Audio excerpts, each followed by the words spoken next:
Gente, então, a primeira característica política do feudalismo era a descentralização do poder. O sistema feudal tinha uma estrutura política descentralizada. Por que descentralizada? Vamos supor que nós temos uma área dentro da Europa Ocidental e que nesta área existam 10 feudos. Nós temos uma área qualquer na Europa Ocidental e que nesta área existam 10 feudos. Ora, se nesta área existem 10 feudos, cada feudo é governado, estruturado, organizado politicamente pelo senhor feudal. Cada senhor feudal tem poder sobre o seu próprio feudo. Não existe, se nós temos 10 feudos, 20 feudos, 30 feudos, 100 feudos, etc., N feudos, cada nobre feudal tem autoridade única e exclusivamente sobre o seu feudo. Não havia a figura de um nobre que detivesse o controle sobre todos os feudos. Não existia isso. Se existisse uma única pessoa que detivesse o controle sobre todos os feudos, a estrutura seria centralizada. Certo? Se existisse uma única pessoa que detivesse o controle de todos os feudos, a estrutura seria centralizada. Então, não havia. Cada nobre feudal tinha controle sobre o seu feudo, e se cada nobre feudal tinha controle sobre o seu feudo, isto significa dizer que nós tínhamos uma estrutura completa e totalmente fragmentada, descentralizada, correto? Bom, se cada nobre tinha poder dentro do seu feudo, nós podemos deduzir que no feudalismo nós tínhamos um poder local forte. O feudalismo detinha o poder local forte. Vamos pensar. Quem detinha esse poder local? Os senhores feudais. Quem detinha o poder local eram os senhores feudais. E o que atribuía poder a esses senhores feudais? Por que os senhores feudais tinham poder? Por conta da posse da terra, tá? Então, a posse da terra conferia aos senhores feudais poder. A posse da terra concedia aos senhores feudais poder. Então, veja, até então, duas características são vigentes, existentes e pertinentes no feudalismo. Primeiro, o feudalismo era um sistema marcado por uma forte descentralização de poder. E, segundo lugar, se nós temos uma forte descentralização de poder, ou seja, se em cada feudo o senhor feudal era autoridade, é porque nós temos o poder local forte. Nós temos o poder local forte. Quem detém o poder local forte são os senhores feudais. E o que era que dava poder aos senhores feudais? A posse da terra. O sistema feudal é um sistema rural. E o poder em um sistema rural está associado à posse de terra. O poder no sistema rural está diretamente associado à posse de terra. Então, estrutura política descentralizada, de poder local forte, concentrado nas mãos do senhor feudal. O que dava poder ao senhor feudal era a posse da terra. Por outro lado, se o feudalismo tinha uma estrutura de poder local forte, o feudalismo possuía uma estrutura de poder central fraca. O poder central no feudalismo ele era fraco. Aí vem, o poder central era fraco ou era inexistente? Ele era fraco. Então, se o poder central era fraco, nós podemos dizer que havia um poder central? Havia. No caso do feudalismo, esse poder central ele era exercido pelos reis de descendência bárbara, germânica, que no sistema feudal chamavam-se reis indolentes. Rei indolente é aquele rei que reina, mas não governa. Rei indolente é aquele rei que reina, mas não governa. Professor, eu não entendi por que é que ele tem um poder central fraco. Na verdade, ele tem um poder central fraco porque ele é o rei de direito. Por que ele é o rei de direito? Porque o rei, pessoal, ele é detentor do maior de todos os títulos de nobreza. Ele é, portanto, o rei de direito. Então, se ele é o detentor do maior de todos os títulos de nobreza, teoricamente, todos os nobres deveriam estar subordinados a ele. Teoricamente, todos os nobres deveriam estar subordinados a ele. Mas, na prática, o rei só detinha poder sobre o seu feudo específico. Então, ele tinha o poder de direito, mas não tinha o poder de fato. Para usar um termo normal, é o rei que reina, mas não governa. Bom, vamos entender melhor isso aqui nesse fluxograma. Vamos supor que nós temos aqui um feudo, e este feudo pertence ao nobre feudal A. Só para vocês entenderem o que é um rei indolente, o poder de direito e o poder de fato. Os bárbaros, num primeiro momento, eles invadiam as cidades. Porque nós sabemos que os bárbaros, no início, estavam atrás de riquezas. Então, no primeiro momento, os bárbaros invadiram as cidades romanas. Só que, na medida em que as cidades foram sendo destruídas, depredadas, completamente destroçadas, os bárbaros começam a invadir os campos. Os bárbaros sempre invadiam atrás de riqueza. Se o bárbaro está invadindo o campo, ele está atrás de quê? Qual é a riqueza do campo? A terra. Então, vamos trabalhar com a seguinte situação. O bárbaro, o rei bárbaro, está invadindo o feudo A. O senhor feudal A, para evitar essa invasão e, portanto, a destruição, ele fazia o quê?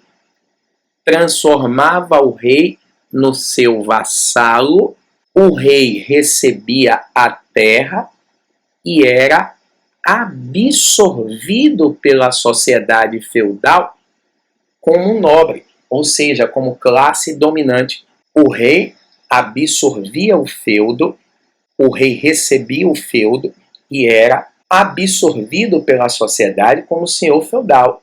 É vantagem para este rei tornar-se vassalo do nobre? Sim, porque ele está se tornando senhor feudal, ele está sendo absorvido pela sociedade como elite. E é vantagem para esse nobre tornar o bárbaro seu vassalo? Sim. Lembre-se, vassalo é exército privado do senhor feudal.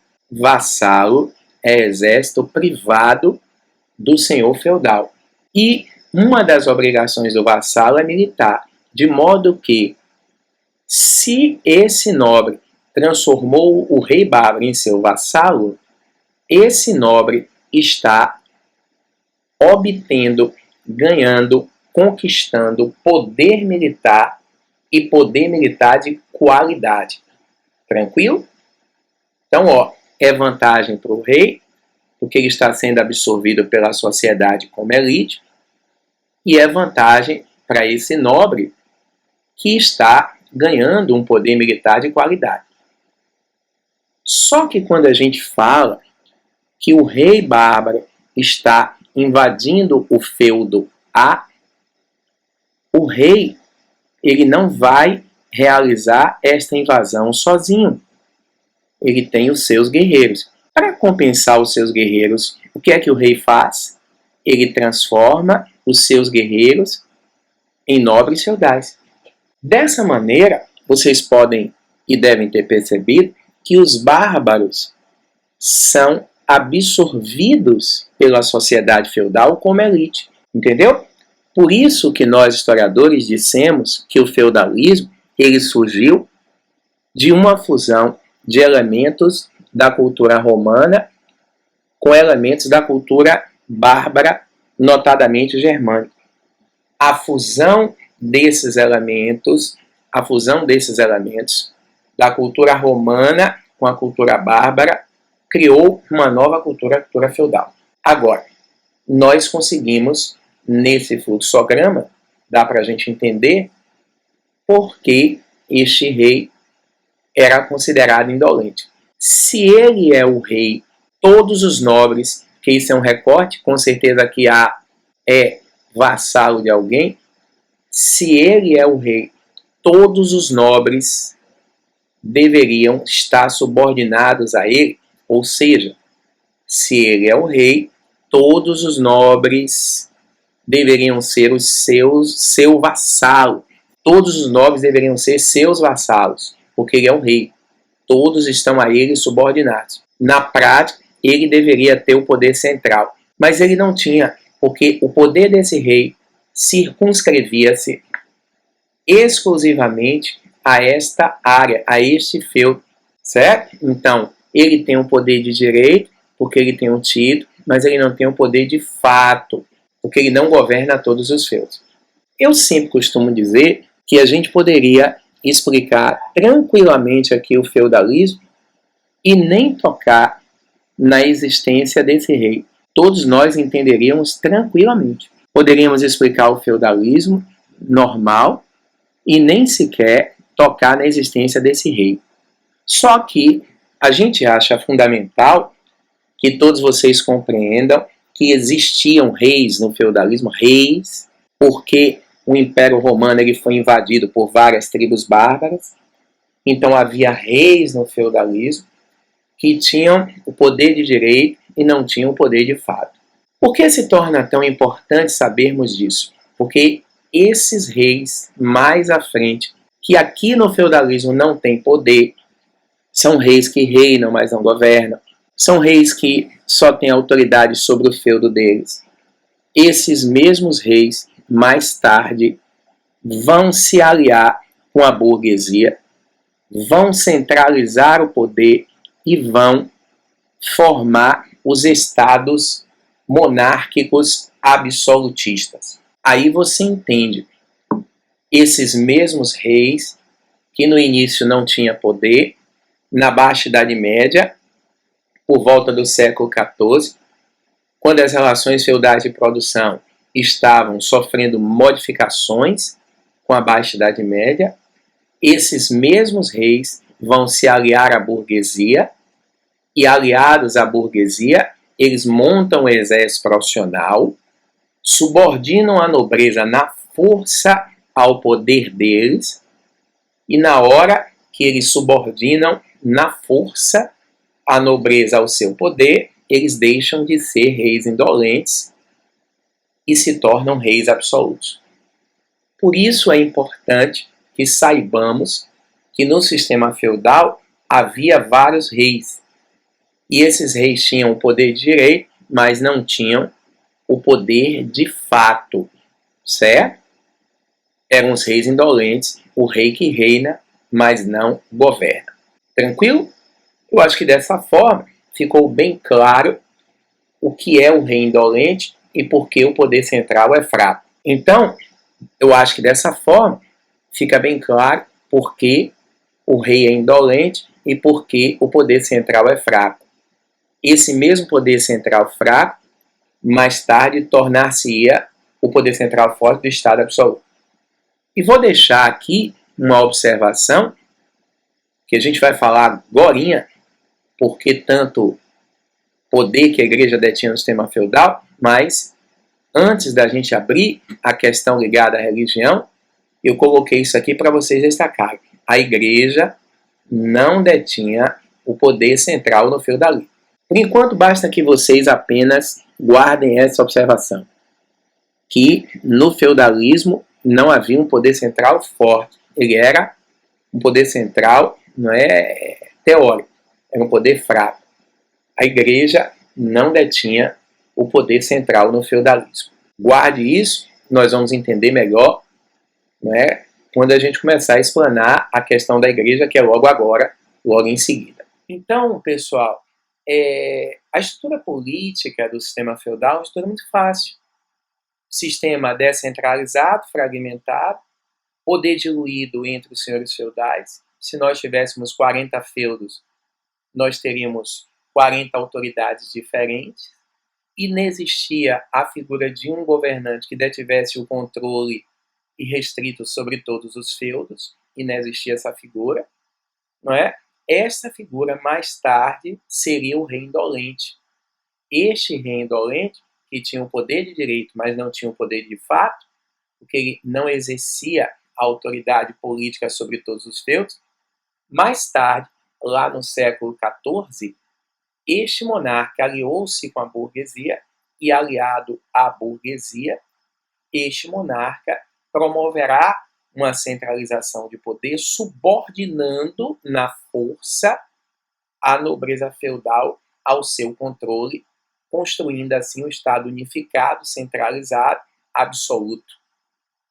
Claro que isso a gente vai ver mais à frente, mas é importantíssimo que agora tenhamos em mente que existiam no feudalismo vários monarcas e que esses monarcas eram indolentes. Mais tarde, monarcas esses que se tornariam absolutos. Por que é importante que saibamos disso? Para que a gente não fique mais tarde com aquela questão, aquela dúvida. Poxa, esse rei saiu de onde? De onde veio esse rei? De repente aparece rei do nada. Então veja como é importante sabermos acerca da existência desses monarcas absolutos. Como eu disse, eu poderia explicar tranquilamente as relações políticas do feudalismo e nem tocar na existência desse rei, todo mundo entenderia. Mas vejam a importância de compreendermos a existência dessas figuras dentro do sistema. Não é? Porque à frente a gente não ficará com essa dúvida. Agora vamos finalizar o estudo sobre o sistema feudal explicando o enorme poder da igreja no mundo medieval. A gente vai entender por que a sociedade era tão religiosa, por que a ideia de Deus era tão forte e presente nas relações feudais de produção. Vamos lá? De novo aqui, vamos todo mundo junto para não perder o foco. Durante o sistema feudal, todas as relações de poder giravam em torno da Igreja Católica. A Igreja controlava absolutamente todas as relações que vierem aí na sua cabeça. Políticas, econômicas, sociais, culturais, religiosas, éticas, morais, tudo. Absolutamente tudo girava em torno da Igreja. Por isso que alguns historiadores chamam a Idade Média de Idade da Fé, por conta do enorme e exorbitante poder que a Igreja detinha no mundo feudal. A Igreja, ela nasceu enquanto instituição no Império Romano.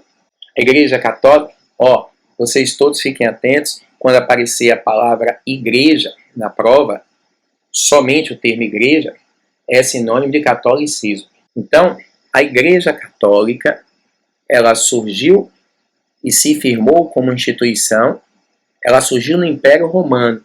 Durante o governo do imperador Teodósio, o mesmo baixou um decreto chamado Édito de Tessalônica, e esse decreto oficializaria a Igreja, criando o catolicismo em Roma. Apesar da Igreja ter surgido no Império Romano, a Igreja se firma como instituição de reconhecimento universal durante a Idade Média. Então, o enorme poder que a Igreja detém, de certa forma até os dias de hoje, ele foi construído no mundo feudal. Aqui nós selecionamos 4 elementos que são, digamos assim, os elementos que aparecem de forma mais frequente de forma mais contumaz nas provas e que são os elementos que mais contribuíram para o exorbitante poder da igreja no mundo medieval. Primeiro, o controle ideológico e cultural. Pode acrescentar, controle ideológico e cultural. A sociedade feudal, com exceção do clero, era completamente analfabeta. A sociedade feudal, com exceção do clero, era completamente, totalmente analfabeta. Apenas os clérigos sabiam ler e escrever. E, evidentemente, se nós temos uma sociedade onde todos são completamente analfabetos e apenas os clérigos têm acesso à cultura, à informação, qualquer coisa que os clérigos falarem será considerada uma verdade absoluta, porque a igreja monopolizou o poder. Professor, até os nobres eram analfabetos? Sim, só não eram analfabetos os nobres clérigos. A sociedade feudal era completamente analfabeta. Toda ela. Então, a igreja detinha o total, o pleno e o absoluto controle cultural e ideológico. Como foi que a igreja conseguiu deter o controle cultural e ideológico dessa forma dentro do sistema feudal? Gente, na verdade, durante as invasões bárbaras, a igreja percebeu que os bárbaros tinham aquela característica destrutiva, corrosiva, e quando a igreja percebe isso, a igreja pega toda a produção cultural greco-romana, o que ela pôde, evidentemente, a igreja pegou o que ela pôde e preservou da destruição. Pegou a produção cultural greco-romana e guardou nos conventos, nos mosteiros, nas abadias e por aí vai. Como a igreja foi a única instituição que se preocupou em preservar a cultura, quando o sistema feudal se forma e se fecha, a igreja torna-se a única instituição que tinha acesso a ela e monopolizou.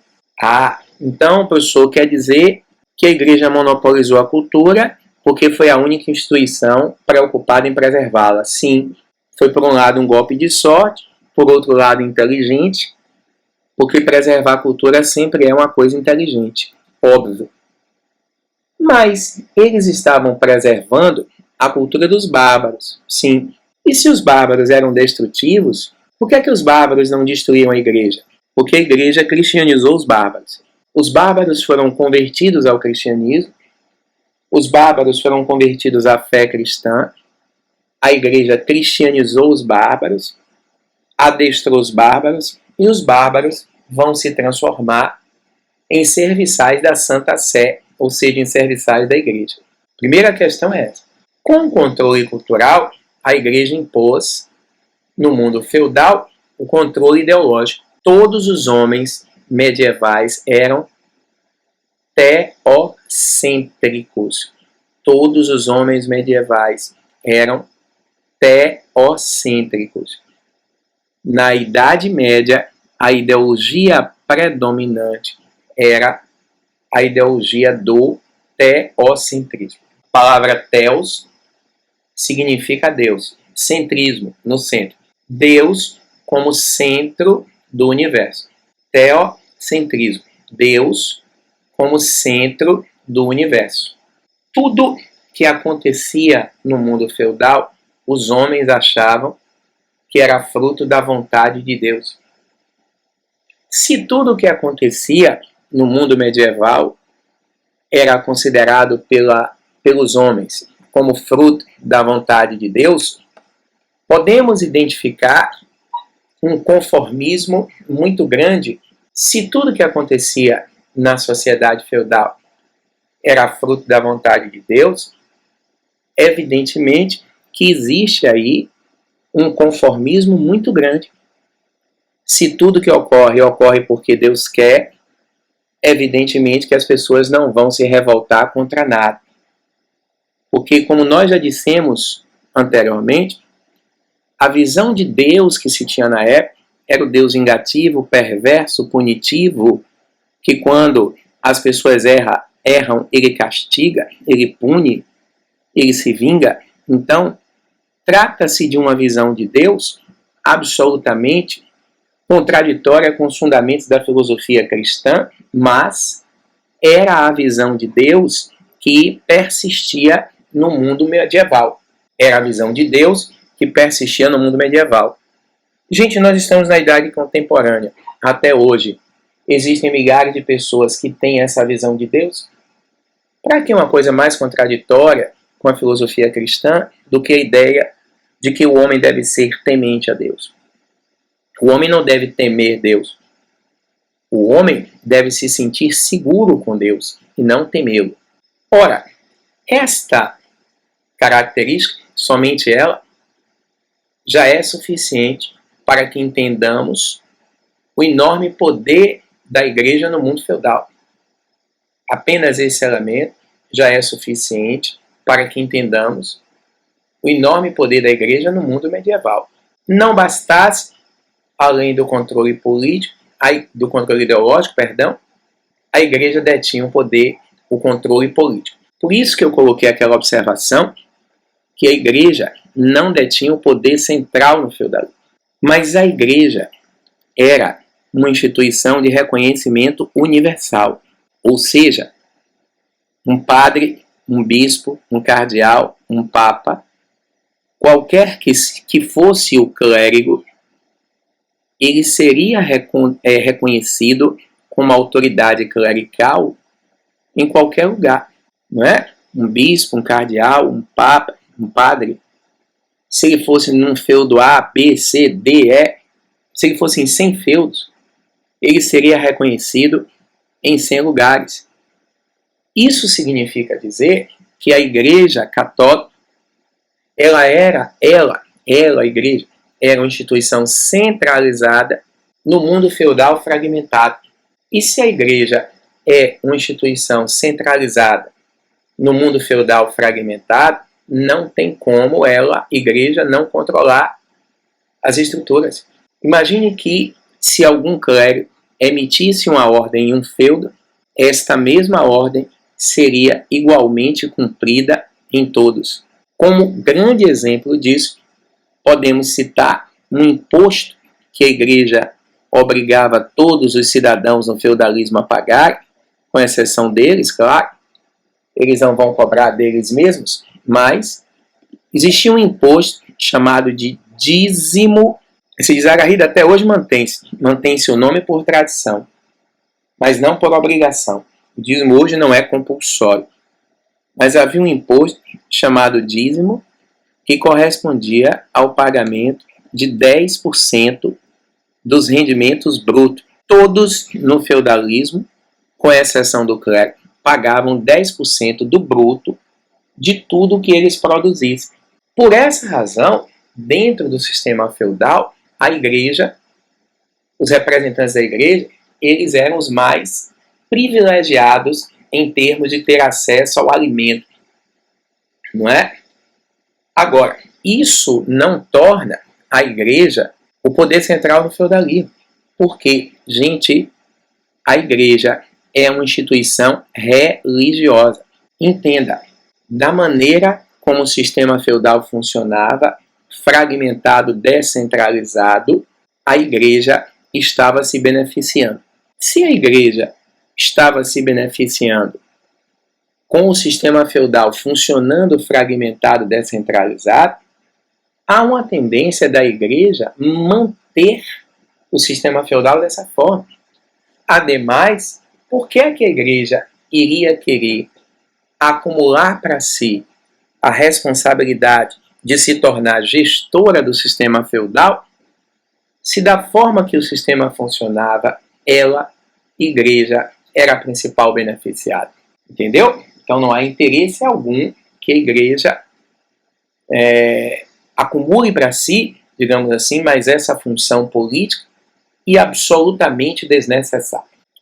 Então vejam que nós temos dois elementos, um complementando o outro, mas os dois nos possibilita ter uma compreensão muito grande do enorme poder que a igreja tinha no feudalismo. Não bastassem esses dois elementos, ainda tinha o controle social. Vocês se lembram, agora há pouco, nós falamos que a sociedade era definida pelo nascimento, era uma sociedade estamental, e quem justificava a posição social dos cidadãos era a igreja.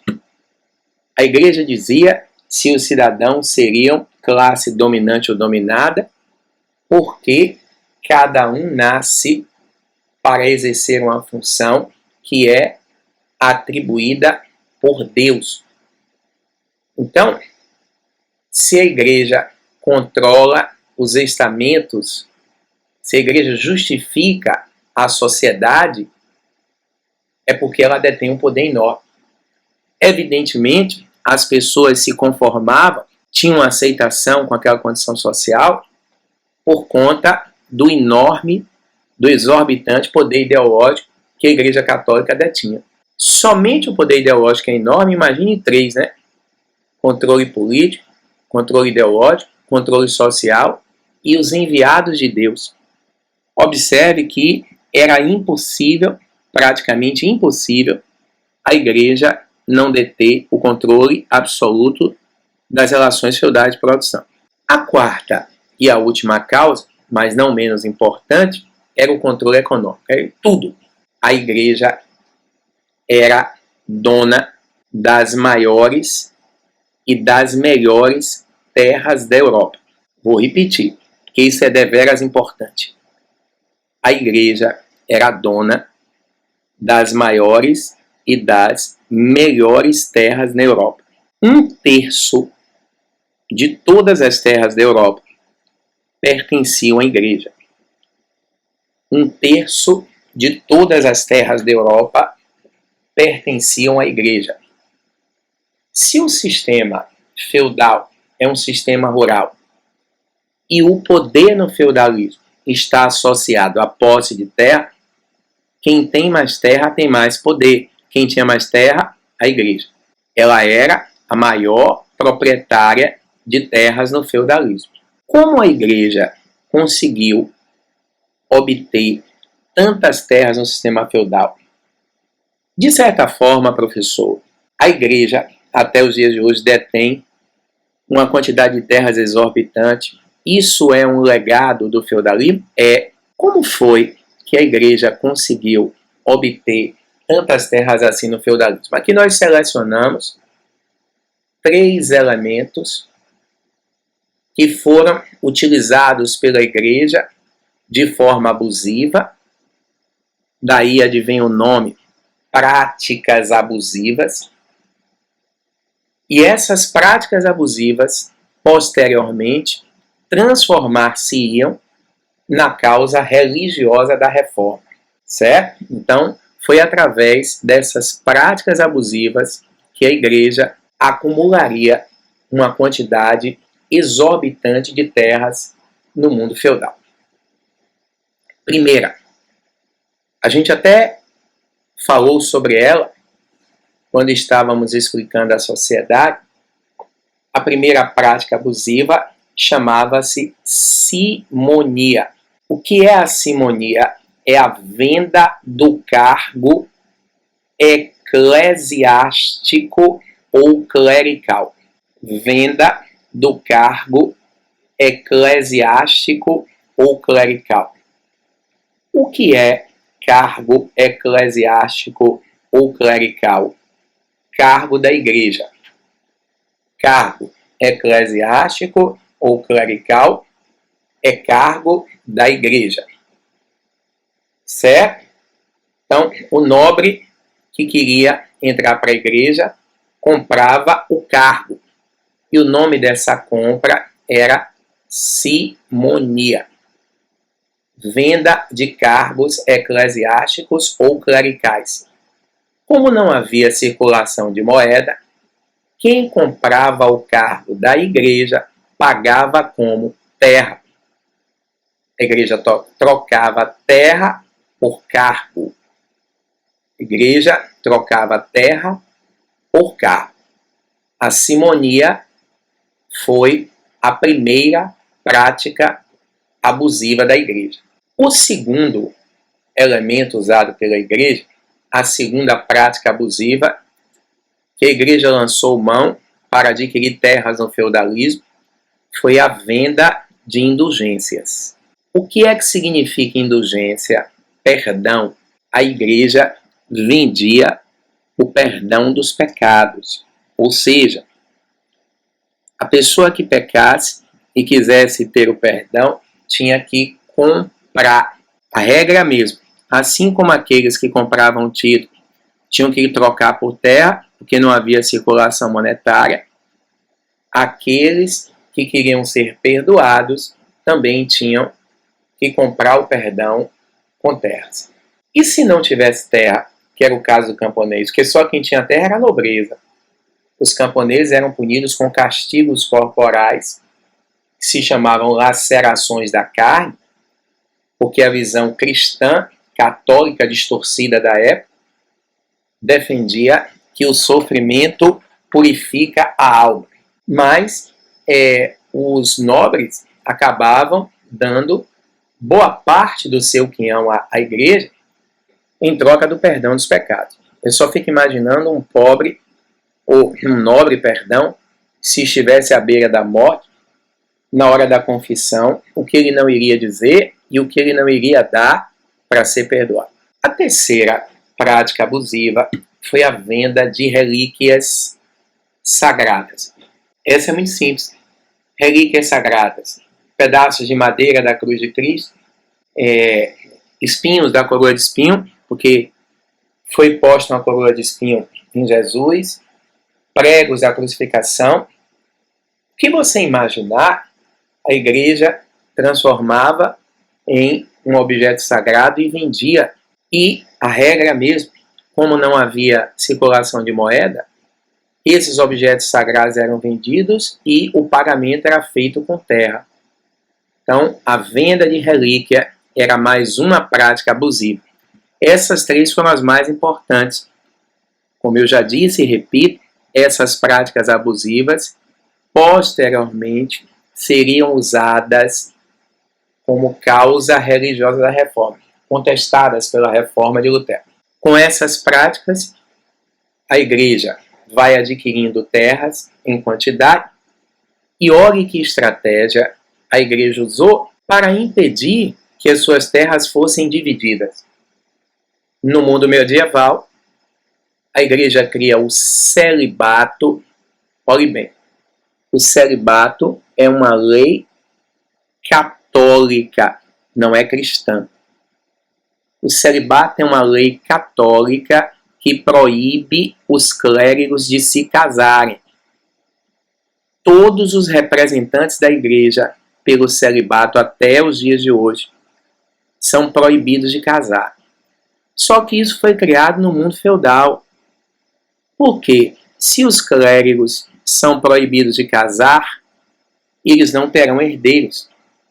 E se eles não terão herdeiros, as terras não sairão das mãos da igreja nunca. Ou seja, as terras não serão divididas. E dessa maneira, as terras que a igreja conquistava, elas acabavam se transformando em propriedade da instituição, ao contrário das terras dos nobres, que se tornavam propriedades dele nobre. Aqui não. O celibato garantiu que a terra, por gerações, gerações e gerações, permanecesse sob o controle da Santa Sé ou Igreja Católica. Veja que jogada inteligente. É por essa razão que dentro da cúria eclesiástica, do conselho da igreja, do conselho que controla a igreja, nos dias atuais, não são poucas pessoas, não. Muitos hoje questionam a manutenção do celibato. Porque na Idade Média existe uma explicação histórica para o celibato, mas nos dias de hoje. A igreja diz que o celibato é importante para que a pessoa que se dedique à profissão de fé, tem atenção total à profissão de fé e não desvia o foco. Mas será mesmo que para a pessoa ser um pregador da palavra, um pregador do cristianismo, ele precisa ter votos celibatários? Claro que não, gente. Nós temos inúmeros líderes religiosos de várias religiões que não são católicas e que têm uma vida retilínea, uma vida ilibada, sem percalços, sem perversões no meio do caminho. Mas essas três estratégias, simonia, venda de cargo, venda do perdão dos pecados e a venda de relíquias, foram as três práticas abusivas usadas pela igreja para deter o controle econômico no sistema feudal. E aqui a gente completa um quarteto mortal, ó. Controle ideológico, cultural, político, social e econômico, os quatro atuando simultaneamente, tornaram a igreja a mais poderosa instituição do mundo feudal. Então, galerinha, graças ao controle cultural, ideológico, controle político, controle econômico, controle social, sim, controle religioso, óbvio, controle das terras, a igreja, utilizando simultaneamente todos esses fatores, tornar-se-ia a mais poderosa instituição do mundo medieval, controlando absolutamente todas as relações de poder no sistema feudal. Certo? Então, somente o controle cultural já era suficiente para explicar o poder da igreja. Imagine que, além deste, havia o político, econômico, social, cultural, religioso e a ideologia, o teocentrismo, que a igreja pulverizava, defendendo que tudo, absolutamente tudo, girava de acordo com a vontade de Deus, com os interesses de Deus, com os desígnios de Deus. Beleza? Então, assim a gente conclui integralmente os principais elementos característicos típicos do sistema feudal. Tá? Então, é recomendável que você assista esta aula numa ordem cronológica, como a gente postou para vocês, para que vocês entendam o funcionamento das relações feudais de produção de maneira correlacionada, entendeu? Para que vocês percebam a força que a igreja tinha sobre a política, a religião, vocês têm que, o tempo inteiro, ficar fazendo essas inter-relações. Tranquilo? Assim, a gente fechou um longo percurso, concluindo todas as relações feudais de produção. Um abraço a todos e até a próxima aula.